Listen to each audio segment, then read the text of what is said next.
কেউ মৃত্যুবরণ করলে তার কুলখানি করার হুকুম কি? ক শিরক, খ বিদআত, গ মুস্তাহাব, ঘ সুন্নাহ। ভেবে চিন্তে উত্তর দেবেন। এখানে বিশেষ করে আমি দেখতে পাচ্ছি অপশনগুলোতে কিছু বিষয় আছে পাশাপাশি।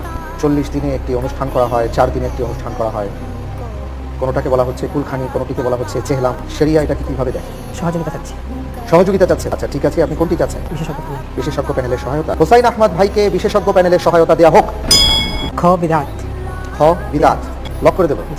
লক করে দেওয়া হোক খ বিদআত।